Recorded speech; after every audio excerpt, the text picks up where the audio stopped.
ಇನ್ನು ಮತ್ತೊಂದು ಕಡೆ ಮೂಲ ವರದಿ ಸಿಎಂ ಮನೆಯಲ್ಲಿ ಇದೆ ಅನ್ನೋ ವಿಚಾರಕ್ಕೆ ಸಂಬಂಧಪಟ್ಟಂತೆ ಬೆಂಗಳೂರಿನಲ್ಲಿ ಡಿಸಿಎಂ ಡಿಕೆ ಶಿವಕುಮಾರ್ ಅವರು ತಿರುಗೇಟನ್ನ ಕೊಟ್ಟಿದ್ದಾರೆ.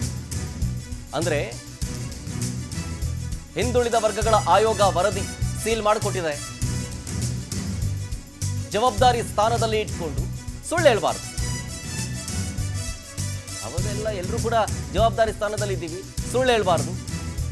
ಆರ್ ಅಶೋಕ್ ಅವರ ಹೇಳಿಕೆಗೆ ಡಿಸಿಎಂ ಡಿಕೆ ಶಿವಕುಮಾರ್ ಆಕ್ರೋಶವನ್ನ ಹೊರಹಾಕ್ತಾ ಇದ್ದಾರೆ. ಯಾವುದು ಸತ್ಯ ಅಲ್ಲ, ಅವ್ರು ಹೇಳ್ತಿರೋದೆಲ್ಲ ಸುಳ್ಳು, ಮೂಲ ವರದಿ ಹಾಗೆಲ್ಲ ಲೀಕ್ ಆಗೋದಿಲ್ಲ, ನಮ್ಮ ಬಳಿ ಲಕೋಟೆಯಲ್ಲಿದೆ, ಸೀಲ್ ಮಾಡಿಡ್ಲಾಗಿದೆ, ಹೀಗಂತ ರಿಯಾಕ್ಷನ್ ಕೊಟ್ಟರು. ಮೂಲ ವರದಿ ಸಿಎಂ ಮನೆಯಲ್ಲೇ ಇದೆ ಅಂತ ಡಿಸಿಎಂ ಡಿಕೆ ಶಿವಕುಮಾರ್. ಅವರ ಸಿದ್ದರಾಮಯ್ಯನವ್ರು ಹೆಂಗ್ ಅದ್ರ ಬಗ್ಗೆ ಅವ್ರ ಮನೆ ವಿಚಾರ ಅವ್ರೇನ್ ನೋಡಿಲ್ಲ. ಅದನ್ನ ಅಲ್ಲೇ ಕ್ಯಾಬಿನೆಟ್ ಅಲ್ಲಿ ಅವ್ರೇನ್ ರಿಪೋರ್ಟ್ ಕೊಟ್ಟಿದ್ರು ಅದೆಲ್ಲ ಕಂಪ್ಲೀಟ್ ಸೀಲ್ ಮಾಡಿ ಕಂಪ್ಲೀಟ್ ತಂದು ಕ್ಯಾಬಿನೆಟ್ ಅಲ್ಲಿ ವಿಡಿಯೋ ಮಾಡಿ ಓಪನ್ ಮಾಡಿದ್ರು. ಸೊ ಅವ್ರ ಹೆಂಗ್ ಆ ರೀತಿ ಸುಳ್ಳು ಹೇಳ್ತಾರೆ? ಬಹಳ ಜವಾಬ್ದಾರಿ ಸ್ಥಾನದಲ್ಲಿ ಇಟ್ಕೊಂಡು ಹಂಗೆಲ್ಲ ಮಾತಾಡಬಾರ್ದು. ಸೊ ಅದೇನಿದ್ರು ನೀವು ಅವ್ರು ಏನಾದ್ರು ಕೇಳಬೇಕಾದ್ರೆ ಆ ಕಾಪೀಸು ಮತ್ತೊಂದೆಲ್ಲ ಒರಿಜಿನಲ್ ನಿಜನ ಸುಳ್ಳು ಕೇಳಬೇಕಾದ್ರೆ ಜಯಪ್ರಕಾಶ್ ಹೆಗಡೆ ಅವ್ರ ಹತ್ರ ಹೋಗಿ ಅವ್ರು ಮಾತಾಡ್ಬೇಕು.